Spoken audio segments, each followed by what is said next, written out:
todos, eu sou o professor James Brian Soares da Silva. Hoje a nossa disciplina é de História para as turmas do 4º ano. Sejam todos bem-vindos a mais uma videoaula. E nesse terceiro bimestre de 2021, estaremos estudando a unidade 3, que fala sobre a formação do Brasil. E nesta nossa primeira aula, estaremos estudando os povos indígenas. Os povos indígenas. Quando os portugueses chegaram ao Brasil, encontraram vários povos e um território muito diferente do europeu. O desconhecimento e o estranhamento os levaram a criar ideias sobre o recém-alcançado continente. Nos relatos enviados a Portugal, os viajantes descreviam as paisagens do Brasil como exóticas, com frutos e vegetais desconhecidos, florestas densas e cheias de animais perigosos. Por causa da riqueza natural e do calor do Brasil, era descrito como um paraíso terrestre. Os indígenas tinham hábitos diferentes daqueles dos europeus. Os indígenas não usavam vestimentas, possuíam outro sistema de crença e viviam da caça, da pesca e da agricultura de subsistência. O estranhamento fez com que os portugueses considerassem os indígenas ora como bondosos, ora como selvagens. Essas representações dos nativos feitas pelos europeus eram formuladas com base no mundo que eles conheciam. Muitos artistas nunca estiveram no Brasil ou viram um indígena. Por isso, retratavam os costumes indígenas com base em seus valores e suas crenças. Os relatos dos viajantes portugueses foram usados por muitos artistas para produzir obras e cartas marítimas que circularam por muitos anos na Europa e reproduziam uma visão muitas das vezes fantasiosa do Brasil e dos indígenas. O encontro entre os Tupi e os portugueses. Em 1500, o território da Bahia era ocupado pelos Tupi. Eles não se chamavam índios. Esse nome foi dado pelos portugueses por acreditarem terem chegado às Índias. Os Tupi viviam no litoral brasileiro, em aldeias com cerca de 300 a 2.000 habitantes. Além de caçar e pescar, eles também cultivavam a mandioca, milho, batata doce, algodão, abacaxi, guaraná e pimenta. Vale destacar que o trabalho era dividido entre homens e mulheres e visava a subsistência.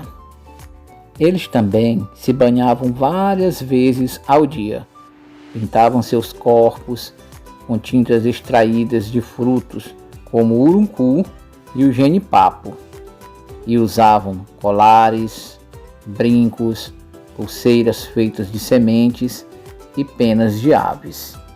Além dos Tupi, outros povos, como os Guarani e os Botocudo, viviam no litoral brasileiro. Quando os portugueses chegaram, houve um estranhamento entre os dois povos. Como não conheciam o território, os portugueses tiveram de se adaptar aos costumes tupis. Eles fizeram alianças em busca de segurança, alimentação e facilidades para extrair o pau-brasil. O pau-brasil era derrubado pelos indígenas e trocados por tecidos, facas e outros objetos. Mas eles se recusavam a cortar grandes quantidades da árvore, pois não entendiam a necessidade de lucro dos europeus. Isso gerou um conflito e os portugueses começaram a aprisionar os indígenas e explorar sua mão de obra. Eles intensificaram a colonização e começaram a impor o seu modo de vida aos indígenas. O território indígena. Em 1500, a população indígena era de cerca de 4 milhões de pessoas, organizadas em mais de 10.000 grupos étnicos, que ocupavam todo o território brasileiro.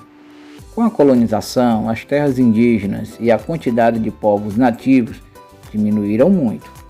Os indígenas eram vistos pelos colonizadores como um obstáculo à ocupação das terras, pois resistiram ao processo de colonização, criando estratégias, alianças e até guerras para defender o seu território.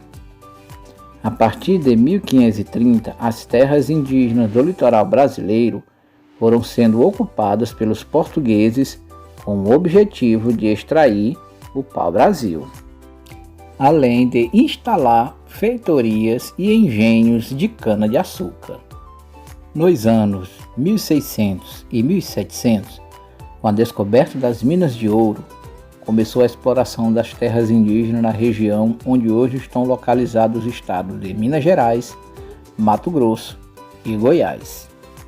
As terras indígenas foram ocupadas por pequenas vilas comerciais e aldeamentos jesuíticos. Com a ocupação do seu território, muitos indígenas fugiram para o interior das matas, para evitar o aprisionamento, e outros passaram a viver nos aldeamentos. Após 1750, os portugueses começaram a ocupação dos chamados sertões do Brasil, sobretudo a região amazônica. Nos anos 1900, o cultivo do café nas regiões sul e sudeste e a construção de ferrovias desalojaram mais indígenas de suas terras. O processo de colonização levou à extinção de centenas de grupos indígenas e reduziu muito as áreas ocupadas por eles. Em 1823, o número de indígenas no Brasil não chegava a 1 milhão. Hoje, esse número é de 817 mil indivíduos, distribuídos em 305 etnias. Neste mapa, nós temos a distribuição das terras indígenas regularizadas em 2017 e podemos perceber que a maior parte delas se localizam na região norte. Encerramos aqui a nossa aula, até a próxima e tchau, tchau!